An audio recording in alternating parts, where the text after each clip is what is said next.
Então vamos lá, vamos começar nosso estudo de hoje, né? Galera, você faz oração para nós, por favor.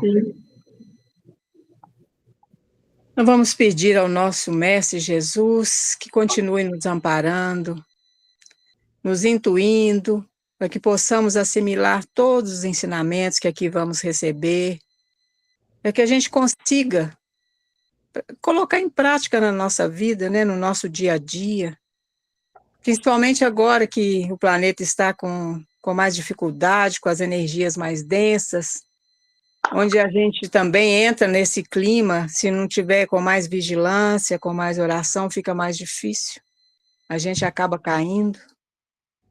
Então, que Ele nos fortaleça, nos envolva com o seu manto das bem-aventuranças, para nos fortalecer, para que a gente consiga vigiar mais e orar mais. E pedir também que abençoe o nosso planeta, que abençoe o nosso Brasil, abençoe a todos os irmãos que estão aí necessitados, todos nós que estamos necessitados de luz, que Ele nos ampare. E agradecer por tudo que temos recebido, porque a gente recebe muito mais do que merece.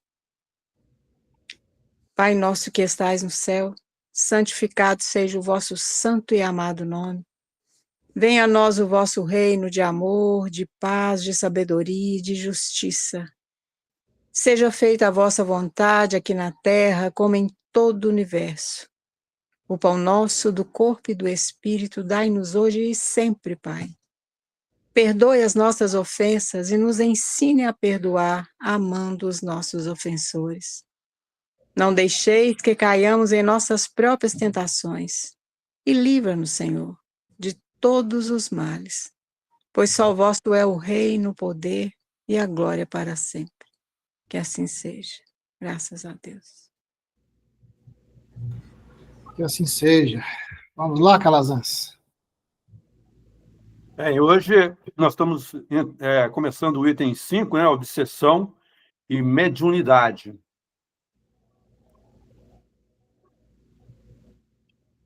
E aí ele inicia tais enfermos da alma, quer dizer, aí esse tais enfermos da alma está se referindo a quê? Aqueles submetidos, aqueles que sofrem, né, de distúrbios psíquicos ou emocionais, né? Cujas causas não são apenas fisiológicas, mas espirituais, né? Então, esses enfermos que ele citou anteriormente. Sem resultado satisfatório, a insulina e a confusoterapia. Bem, com relação a esse tratamento, né, é que naquela época era esse tratamento para essas pessoas que estavam com problemas psiquiátricos, né? A insulina era uma aplicação progressiva de insulina até a pessoa conseguir, né, entrar num estado de coma, né?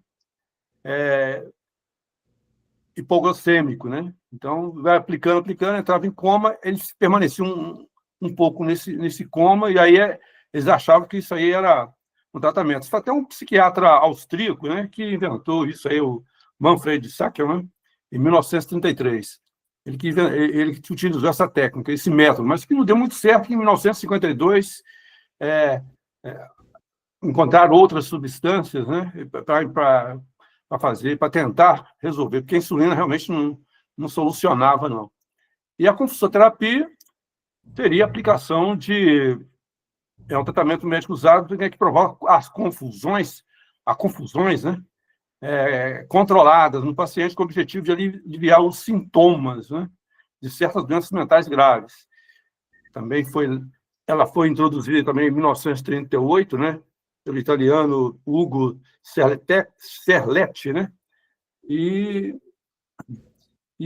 podia também usar de duas maneiras. Uma é o eletro, né, confusoterapia, né, que era o choque, né, aplicado no crânio, né, mas que essa técnica evoluiu, né, e ela continua. Hoje, essa técnica é usada com mais segurança, né, ainda continua ainda. Né? E a outra também é através de química, né, o uso de substâncias como cardiazol ou tetrazol, né, que provocava essas confusões para tentar ver se a pessoa, né, melhorava, né? Mas isso aí o resultado não foi satisfatório, né? E aí é perguntado, né, perguntado quando recomendados ao auxílio dos templos espíritas poderão ser tidos como médiums, né? Bem, sem dúvida, né? São médiums doentes, afinizados com os fulcros de sentimentos desequilibrados, de onde surgiram para novo aprendizado entre os homens. E, por certa cota de tempo, são intérpretes de forças degradadas, às quais precisarão opor a intervenção moral necessária, do mesmo modo que se prescreve a medicação aos enfermos. Bem, vamos fazer uma análise aqui sobre esses médios, né? Esse estado de loucura, né? Que, aliás, tem um livro do Bezerra de Menezes, foi uma obra póstuma, né? Que ele faleceu em 1900 e em 1920 publicaram esse texto dele, esse livro dele, chamado Loucura sob o Novo Prisma, né? Que antes essas loucuras eram vistas somente como uma deformidade neurológica, né? O cérebro do indivíduo estava com esse problema e, consequentemente, ele tem determinado tipo de comportamento, né? Aliás, nesse livro, até o Bezerra de Menezes usou o pseudônimo de Max, né? Não quis se identificar com o Bezerra de Menezes, não. Então, lá, em síntese, no livro, ele diz o seguinte, né? Que há loucos que são por lesão do cérebro, outros sem lesão cerebral, por influências de espírito, resultante da ação de espíritos obsessores sobre a alma encarnada. Então, a chamada loucura obsessional, né, ou por obsessão. E aí ele diz ainda também, o Bezerra, nesse livro, que há ainda os que são são loucos, né, por ambas as causas, né, tanto por lesão como por processos obsessivos. E a gente vê isso também no Emmanuel, num comentário que ele faz no livro O Consolador, está na questão lá 395, né?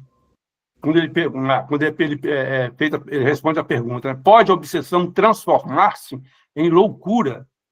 Então, eu estou chegando isso aí, dando essa introdução para chegar nos médios doentes, né? Então, na resposta lá, do Emmanuel coloca: qualquer obsessão pode transformar-se em loucura, não só quando as leis das provações assim o exigem, como também na hipótese de o obsediado entregar-se voluntariamente ao assédio das forças nocivas que o cercam, preferindo esse gênero de experiência, né? Também no Livro dos Médiuns, lá no capítulo 23, que fala no item que fala sobre da obsessão, né? No item 254, né? No subitem 6, onde ele fala, perguntado, né? Kardec pergunta, a subjugação corporal levada a certo grau poderia ter, por consequência, a loucura? Sim, né?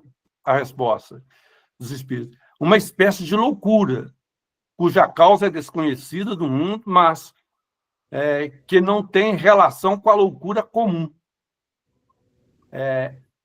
Entre aqueles que são tratados por loucos, há muitos que não são senão subjugados.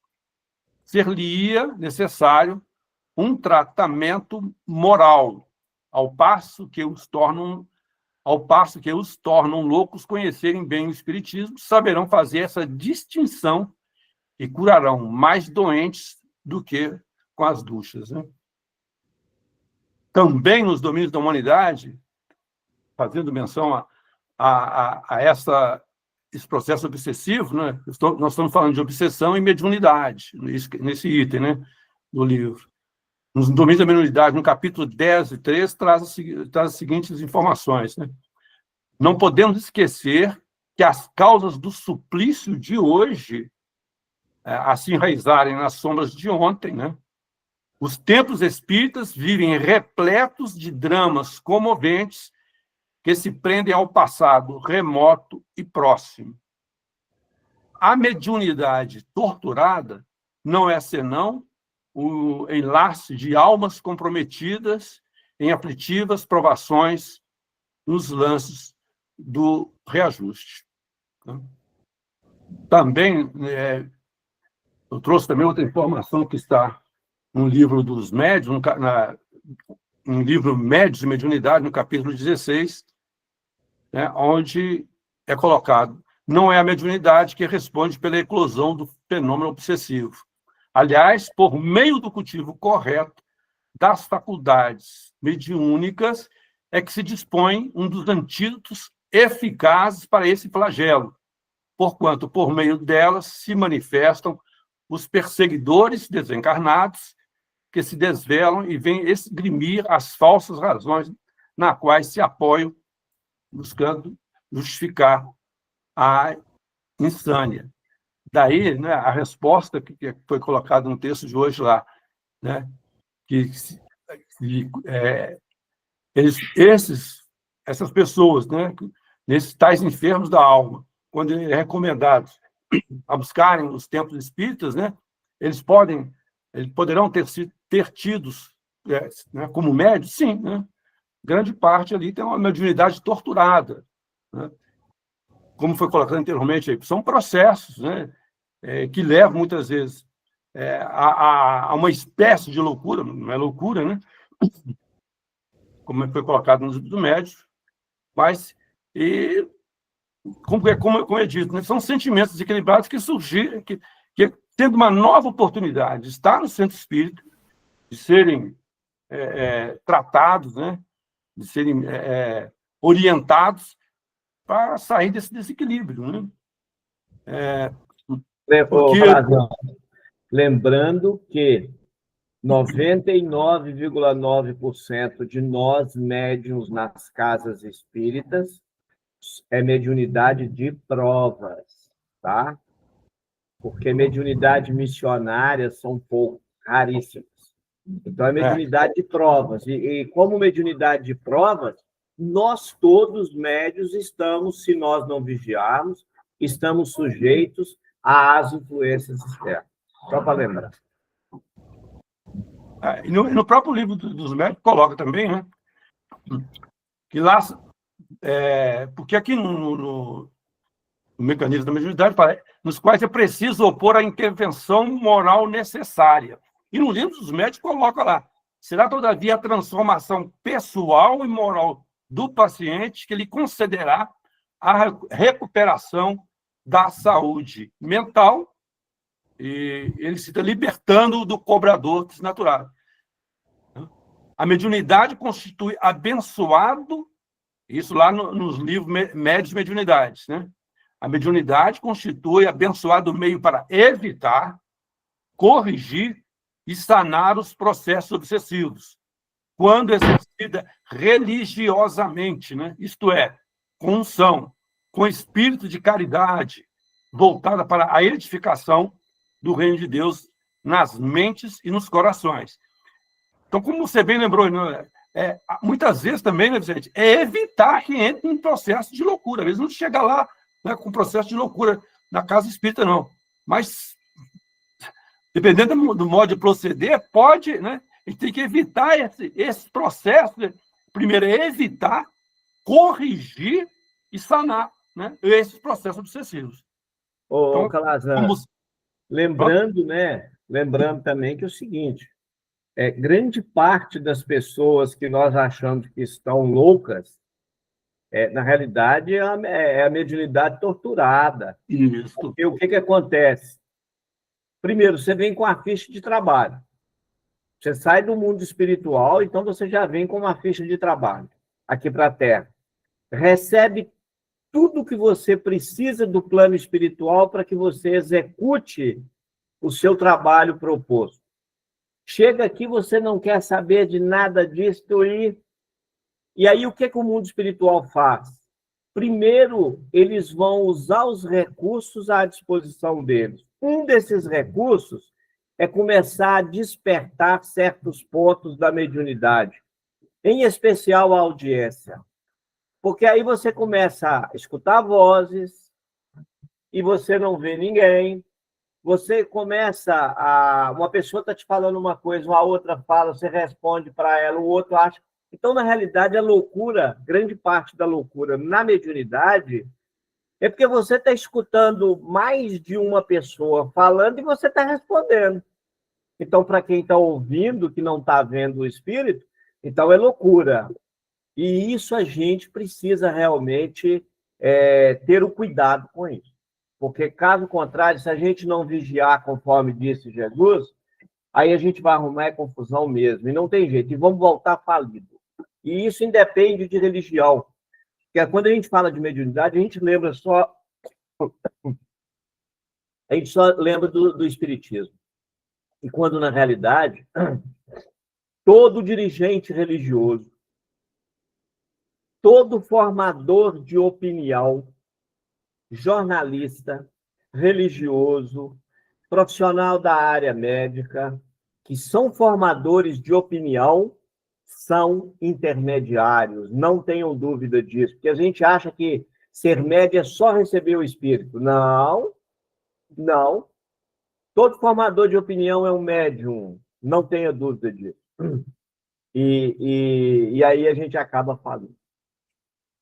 Eu lembro bem, quando você falou dessas vozes, gente, quando eu participava da quarta-feira aí naquele grupo de educação mediúnica, né? Certa vez o Ezequiel recomendou uma moça, né? Era até segurança de empresa, né? E ela dizia, ela falou para a gente lá que à noite, né? Ela estava lá na sala dela lá, de vez em quando vem aqueles pensamentos, né? Tira a arma. Ela tirava a arma. Começava a rodar a arma. Aponta, atira, né? No outro, né? Alguém que estava lá próximo, atira. E ela foi para a reunião, mas acho que frequentou duas quartas-feiras, não voltou mais, né?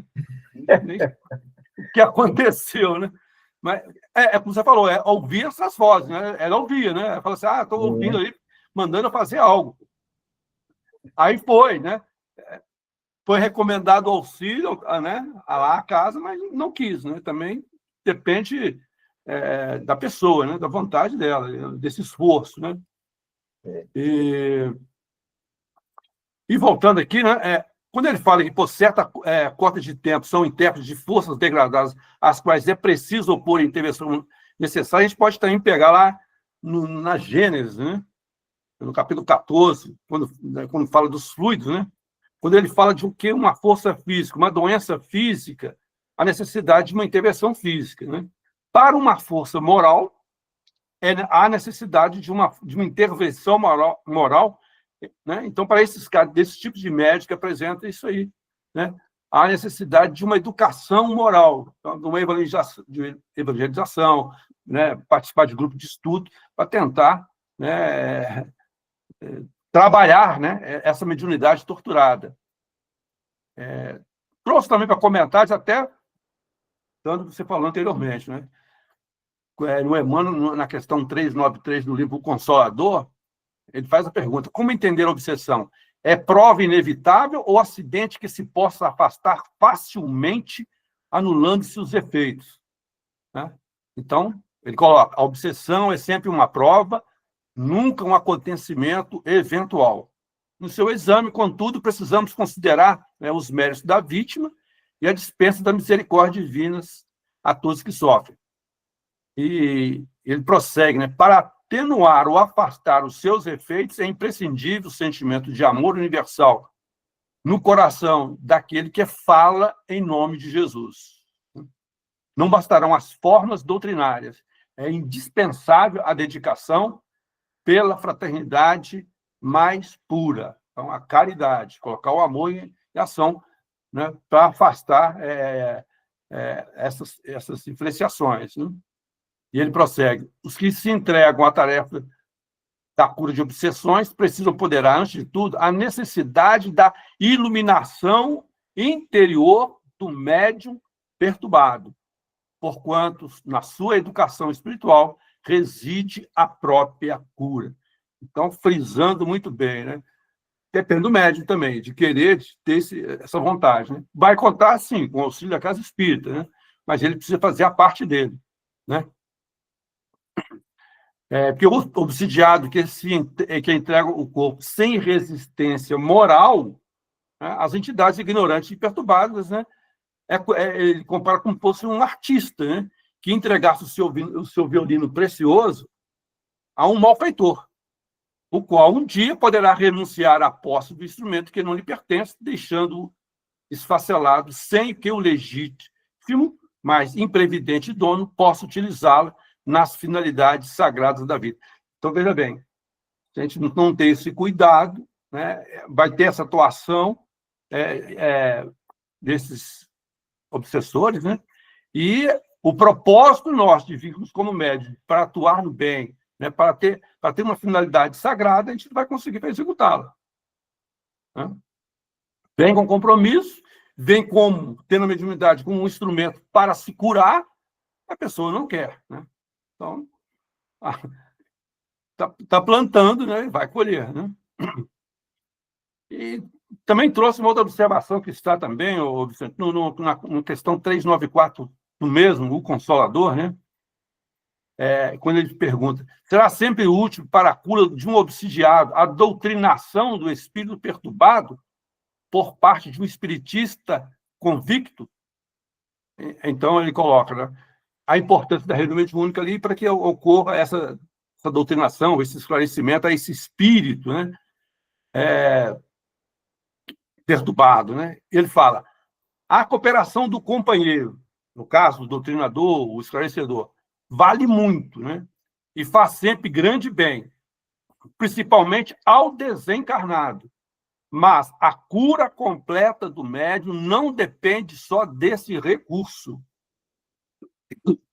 Porque se é fácil, às vezes, o esclarecimento da entidade infeliz e sofredora, a doutrinação do encarnado é a mais difícil de todas, visto requisitar os valores de seu sentimento e da sua boa vontade, sem o que a cura psíquica torna-se inexequível. Então, pode até afastar o obsessor, mas qual o risco, né? Afasta um, vem 7, né, Vicente? Então, tem que tratar, né? Inclusive... A gente não tem só um obsessor, né? Um credor nosso, né? São vários.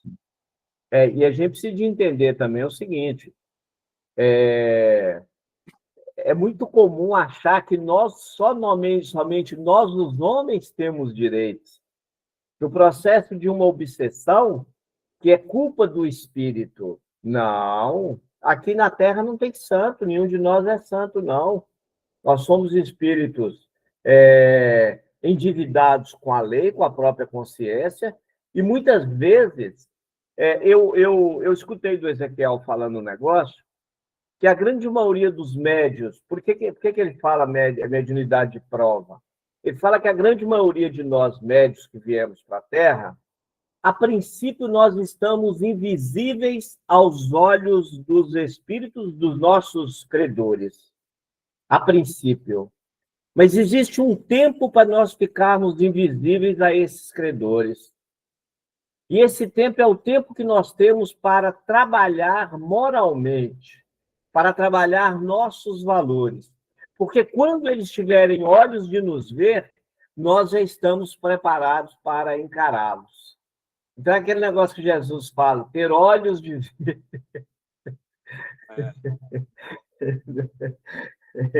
É por aí, né? E aí a gente vê que a própria medicina hoje já está reconhecendo a atuação, né? Essa melhora de dados clínicos, né? Por exemplo, numa pesquisa realizada lá por 2 psiquiatras, né? A da Faculdade de Medicina da USP, o Frederico Leão e Francisco Lotufo, né? Ele constatou-se uma melhora dos aspectos clínicos e comportamentais de 650 pacientes portadores de deficiências mentais e múltiplas, né? Ao submetê-los ao tratamento espiritual, realizado através de reuniões mediúnicas. Como resultado do estudo, os autores, né, da pesquisa sugerem a aplicação do modelo de prática das comunicações mediúnicas como terapias complementares. Né? Então, a própria medicina já está aos poucos, né? Não todos, né? Voltando o olhar, né, para esse tratamento espiritual, né? Isso aí foi uma pesquisa daquele Alexandre Moreira, Alexander Moreira, lá de Juiz de Fora, né? É um espírita que faz um trabalho muito interessante com relação aos fenômenos das experiências mediúnicas, né?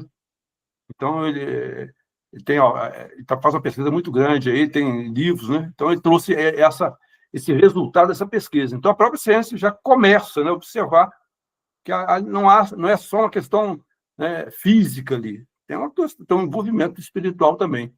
E há melhoras, né? Não quer dizer que a cura total, mas há uma melhora, né, nos aspectos clínicos e comportamentais dessas pessoas.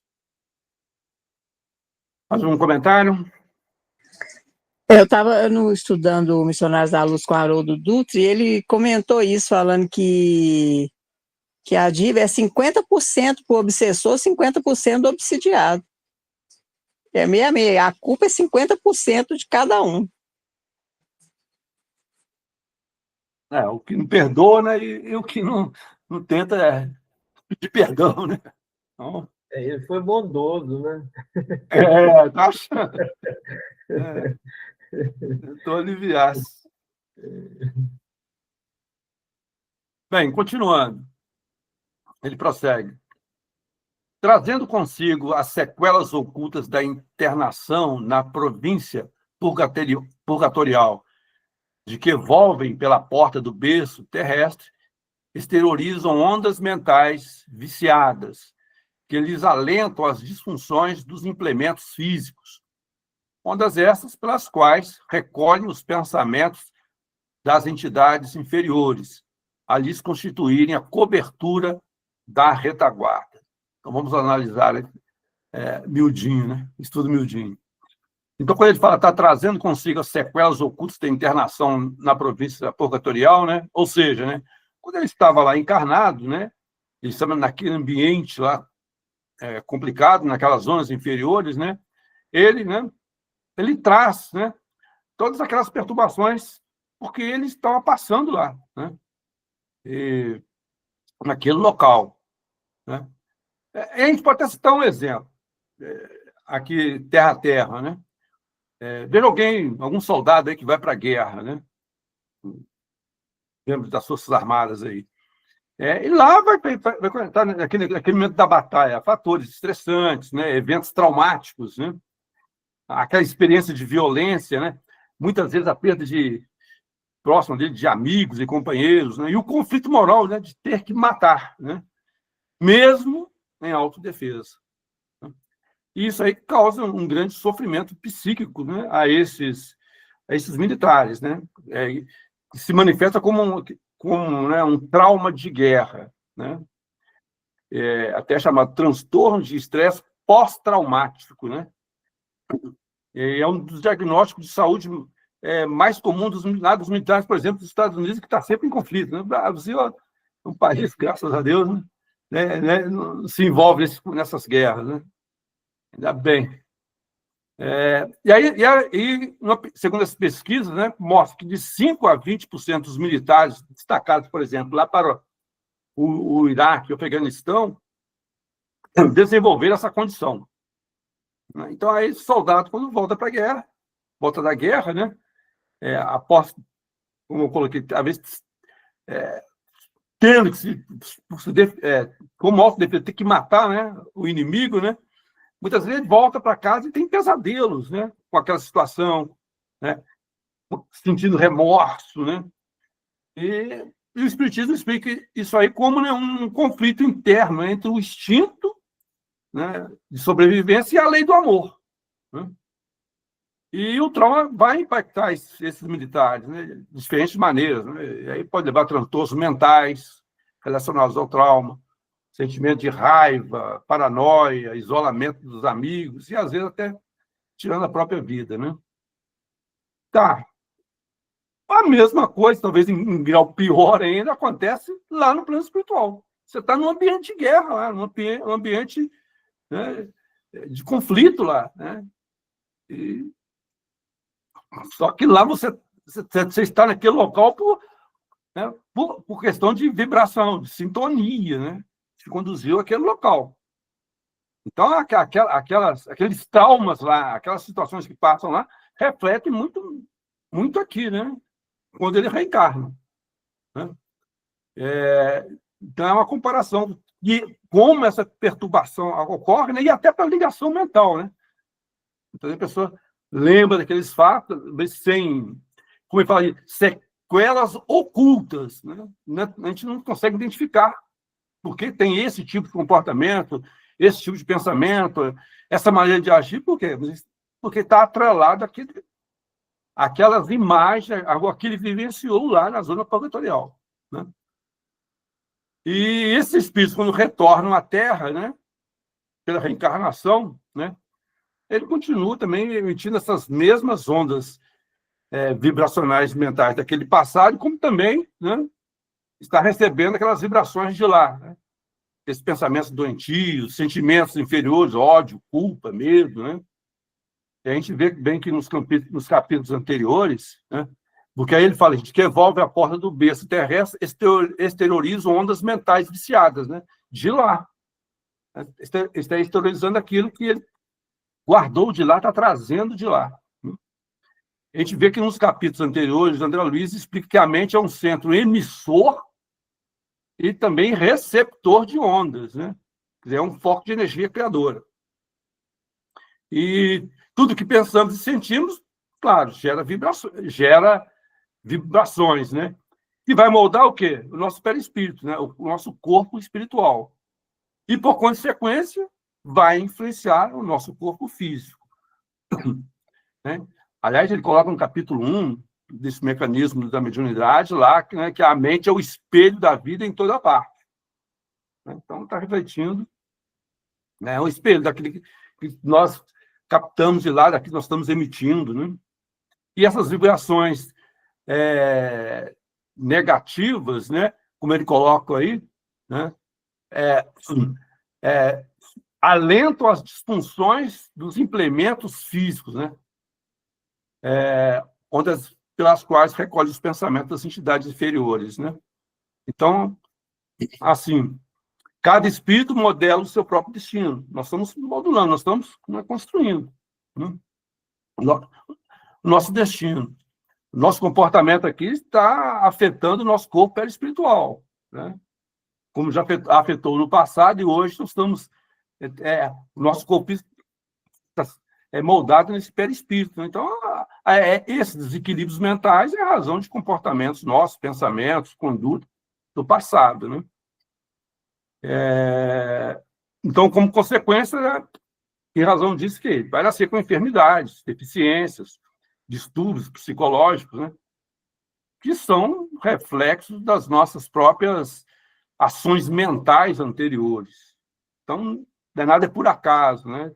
Tudo tem uma relação com o que nós já vivenciamos, e algumas vezes também, né, pode colocar a culpa só em vidas anteriores. Nesta mesma encarnação, muitas vezes nós adquirimos débitos, né, por atitudes nossas aqui, que a gente insiste ainda em manter, até por novas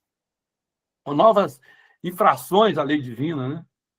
Comportamento nosso, desequilíbrio nosso.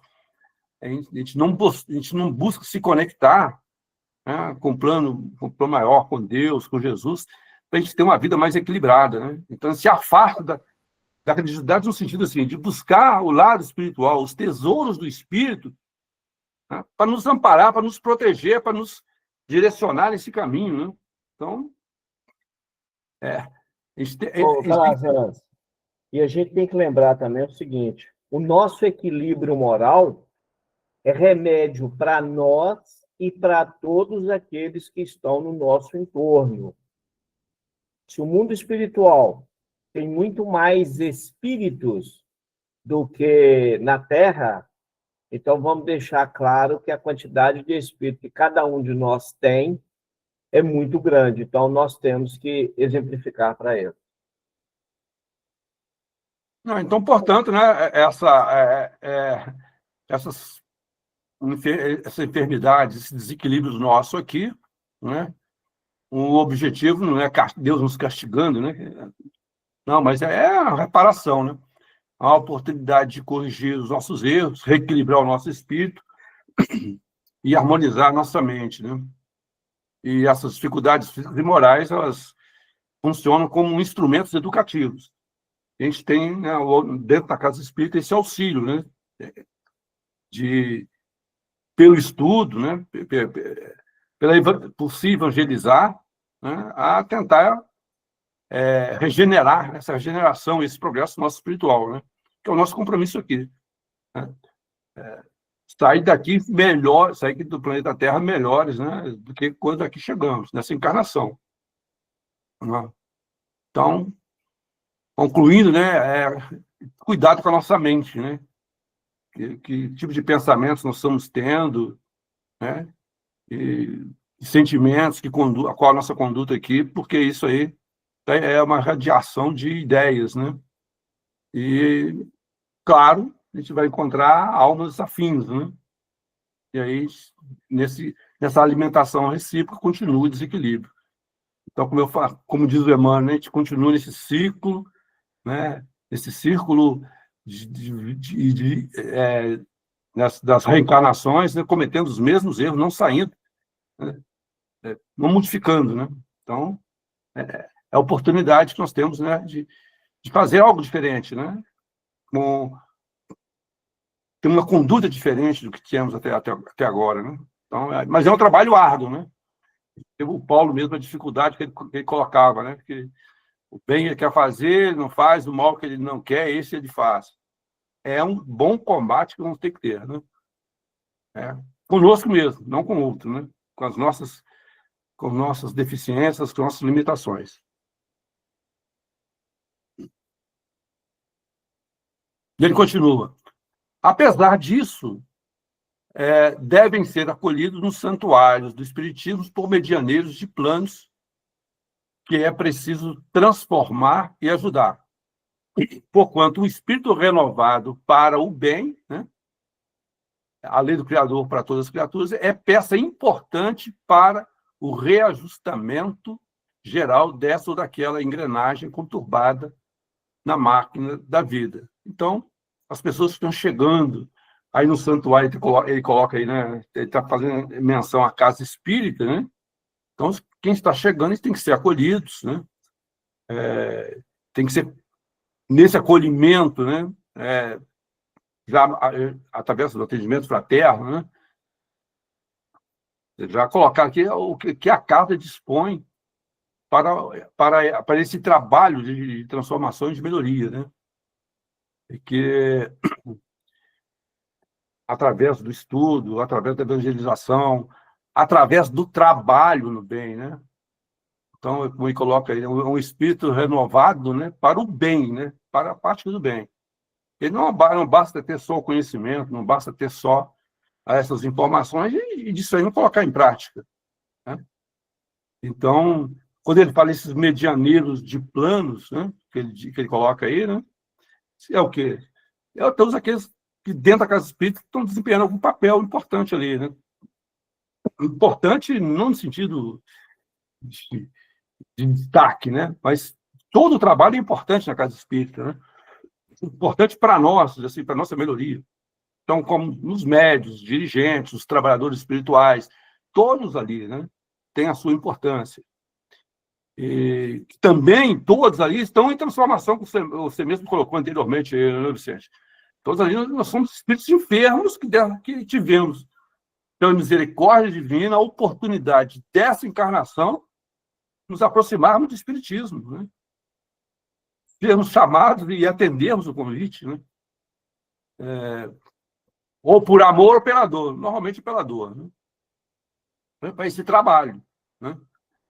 Então, nós não somos pessoas perfeitas, né? Somos imperfeitos, mas a gente tem que se colocar na condição de aprendizes, né? Onde a gente se ajuda e ajuda, a gente se ajuda mutuamente, né? Ao mesmo tempo, a gente está se ajudando, a gente também tem instrumento de auxílio ao outro, né? De levar uma palavra ao outro, de repassar, de ser como Jesus pediu, né? E de pregar, né? Então, depois que os discípulos aproximaram dele, tiveram conhecimento, viveram um tempo com ele, vai, né? Ide, caminhe, né? E pregai. Pregar não é no púlpito, não, gente. É o quê? É numa vivência cristã, uma vivência, né, condizente com aquilo que Jesus nos ensinou. E aí, porque muita gente ensina pelo exemplo, né? É o exemplo nosso, a conduta nossa, principalmente dentro do lar. O tipo de conduta que nós temos dentro do lar. E aí vai estendendo, né, para fora do lar também. Aí sim estamos sendo esse discípulo, né? Calazão, Pronto? o Edson levantou a mão aí. Edson é Patrícia. Patrícia? Então é Patrícia. Tá. Opa! É que tá fechado aqui, Paty, eu não tô te vendo. Desculpa. Não, tudo bem. Não, eu queria colocar uma coisa que eu vivi hoje, que eu acho que tem a ver com isso que o Calazans está falando. Eu fui na clínica visitar o cachorro que está internado lá. E aí, na hora que eu saí de lá, eu fui ali perto tomar um café, porque eu estava com fome, fui tomar um café e um pão de queijo. E tinha lá na avenida uma igreja getsâmica, acho que é assim que fala. É alguma coisa evangélica, alguma coisa assim. E era um salão, e estava lotado de gente. E aquelas mulheres, assim, com vestido longo, como antigamente os católicos faziam para ir à missa, né? Que era roupa de domingo, roupa de ir à missa. Então, a maioria dos evangélicos ainda continua se arrumando muito para ir, né? E aí, o pastor, o pregador, não sei quem era, estava com o microfone e falando lá a pregação dele e tudo, e eu fiquei observando aquilo, né? Aquele tanto de gente que se apronta, né? Que se dispõe a ir a um culto de fé, não interessa qual seja, né? Mas que vai a um culto de fé buscando alguma religação com algo divino, algo espiritual, né? Alguma coisa nesse nível. E aí eu fiquei pensando justamente na responsabilidade disso, né? Igual você está falando aí, Calazans. Porque, infelizmente, né, principalmente nas igrejas evangélicas, há muitas pessoas que conduzem essas massas de pessoas de maneira inadequada, né? Visando um controle muito grande sobre elas. Controle financeiro, controle moral, né? E isso assim, me pesou muito. Não estou dizendo que na doutrina espírita não haja, a gente sabe que há, né? Casas espíritas, como diz o Ezequiel, que não são muito bem dirigidas, né? E que há pessoas de má fé também utilizando desse lugar. Mas eu fiquei pensando muito nisso, né? Que, de maneira geral, a humanidade está sempre à procura de algo que te responda além desse mundo visual, além dessa matéria, né? Precisando de um apoio, de uma crença, de alguma coisa que a leve a acreditar em algo mais, né? E aí você está falando da responsabilidade disso, né? Eu me lembrei desse momento que me tocou muito. Não sei se alguém teria alguma vivência assim se já participou de algum culto desses, para comentar. Eu já fui, inclusive, minha irmã era evangélica nos Estados Unidos, só que eu fui e não entendi lhufas, né? Porque era tudo em inglês. Mas eles têm um domínio muito grande sobre as pessoas que estão ali, né? E tem um movimento que é quase que como uma lavagem cerebral, que envolve música, que envolve uma coisa cênica muito grande, né? Isso me tocou sobremaneira. E eu fiquei justamente perguntando isso. Será que essas pessoas que estão embevecidas ali, né, vão sair de lá como? Vão procurar alguma modificação interna para colocar em prática durante a semana, vamos dizer assim, no mínimo durante a semana, né? Ou será que aquelas palavras ficaram ali? Eu saí indagando muito isso. É isso que eu gostaria de falar. Mais algum comentário? O Mauro quer falar aí. Vai lá, Mauro. Você já veio da igreja evangélica.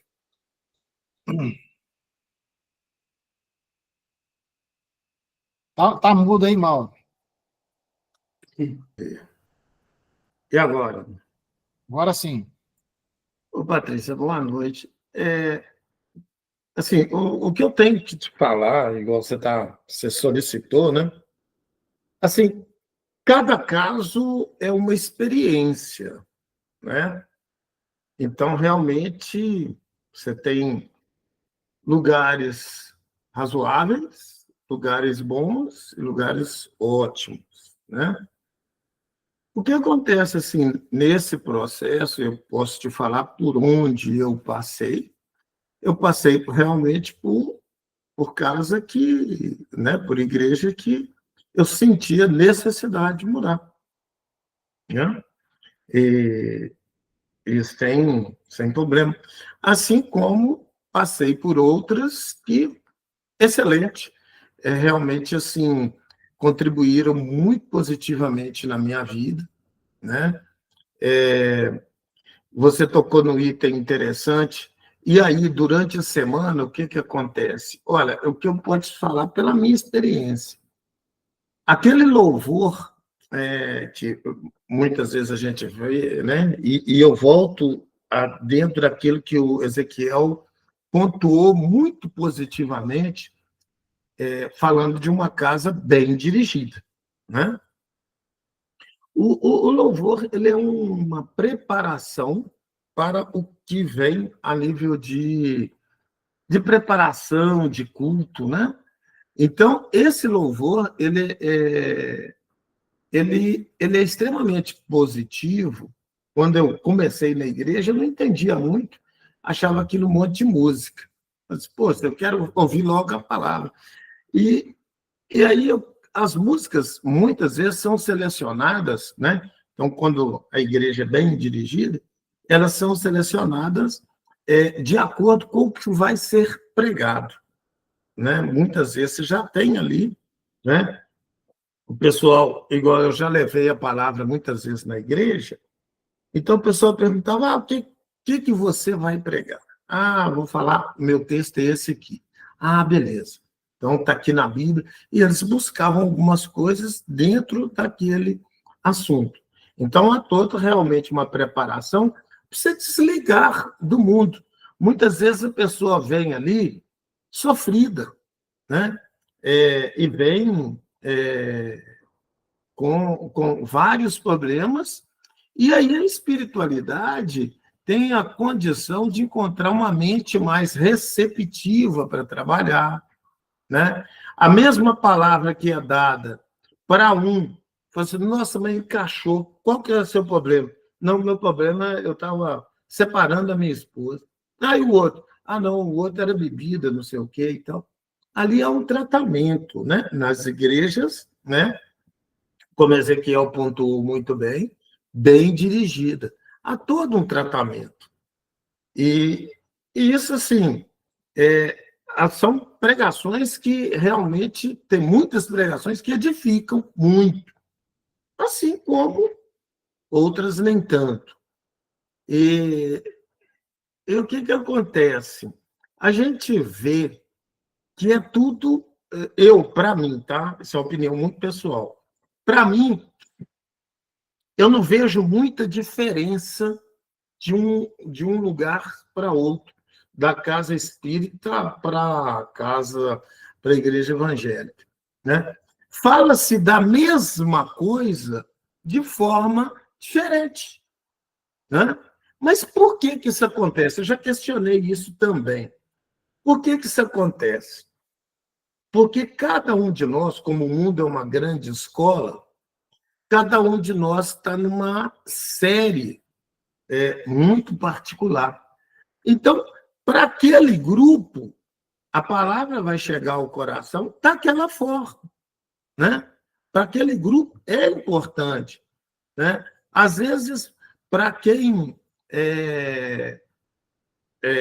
precisa de passar por aquela, igual eu já precisei, já passei e gosto de muitas pregações, só que sou bem seletivo. Então, o que acontece?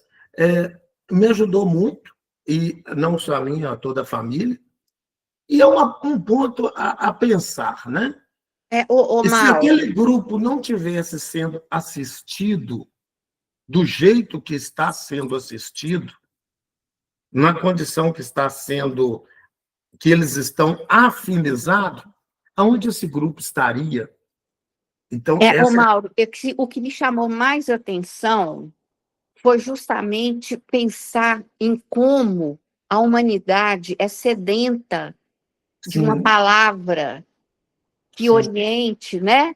De um contato com esse mundo que não está na matéria. Isso que me chamou a atenção, como as pessoas se entregam, tanto lá quanto na casa espírita, sim. né? É isso que me chamou mais atenção. E essa sede, né, essa vontade de se encontrar, né, eu achei muito bem pontuado da sua parte, quando você coloca a responsabilidade de quem está ali na frente, daquilo que está passando, né? E aí, você está passando isso aqui, né? Porque, como eu estava conversando uma vez com um senhor, e ele falou, e ele pontuou, na época, algumas igrejas que estavam cheias de problema. Aí eu peguei e falei com ele, olha, todo motorista é bom? Não, tem motorista bom e tem ruim. Ah, todo taxista é bom? Não, e tal. E na época estava tendo um problema lá com o taxista lá, tinha feito as coisas erradas e os taxistas estavam revoltados porque sujou a classe toda. Pois é, em todos os segmentos da sociedade a gente tem bons, ruins, fanáticos, né? Então, porque cada um está num grau evolutivo, né? Então a gente vê que a gente tem que ponderando, né, esses itens, a gente chega lá, né? Mas que precisar da gente, inclusive os desencarnados, de vez em quando, encontram comigo e me questionam sobre isso. E aí, uai, pastor, o senhor está aqui, né? Como é que é isso, né? E aí a gente se vira nos 30 para conversar com eles, né? E teve um bom tempo que eu trabalhava na igreja evangélica e já estava no centro. E aí muitos vinham para lá dentro disso, mesmo desencarnados, sedentos, porque nós chegamos aqui, não é daquele jeito, como é que é? Né? Então vem sedento, né? Mas assim, às vezes precisa de passar por esse momento para ir para um melhor, né? Muito obrigado. Eu que te agradeço, Mauro.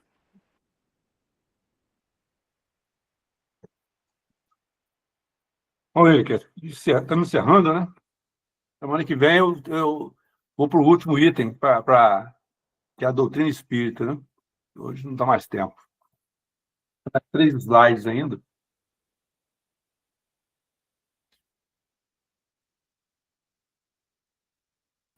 Calazans, mas o seu estudo está muito bom, está nos ajudando muito. Eu vejo que tem contribuído de forma muito positiva, viu? Maravilha. Então fica para a semana que vem, então, a gente continuar e convidar o nosso amigo. Porque só mais 3 slides não dá tempo, não. Não, dá não. Isso, às vezes gera discussão e a conversa vai longe. É bom assim, troca de ideias, né? É só um falando e tem que ter uma participação. Trocar Também estou experiência. aprendendo. Apesar de estar apresentando, eu estou aprendendo muito também. Né? É claro, você aprende muito. Aí eu vou pedir o nosso amigo Maurão fazer a oração final para nós, Mauro, por favor. Então, vamos lá, né? Mestre amado, Senhor Jesus, Deus Pai Todo-Poderoso, agradecemos mais essa maravilhosa oportunidade que cuidadosamente o Senhor preparou para nós. Pai querido, Pai amado, agradecemos esse pão maravilhoso de bênçãos ao qual o Senhor vem nos dando a cada dia. Suplicamos a Ti que perdoe os nossos erros, as nossas ofensas, mas que em nome de Jesus tenhamos um coração perdoador para que possamos aprender a perdoar a quem, na nossa visão, vem nos ofendendo, de forma misericordiosa, de forma meiga e carinhosa, assim como o Senhor vem nos perdoando. Pai querido, Pai amado, suplicamos ao Senhor que não nos deixes mais cair em novas ovelhas, tentações, ciladas criadas por nossa própria ignorância. Que em nome de Jesus, essa paz e essa luz que excede todo o nosso entendimento, meu Pai, seja com cada um dos nossos irmãos nessa semana, que essa luz possa estender a todos os membros do lar, que venha refrigerar o coração, iluminar cada passo, em nome de Jesus. Amém. Que a graça, a paz e o amor de Deus seja com todos. Assim seja. Assim seja. Assim seja. Hoje, Boa pessoal. noite, pessoal. Boa semana. Boa noite. Boa semana, gente. Boa noite, pessoal. Boa noite. Boa noite. Boa noite.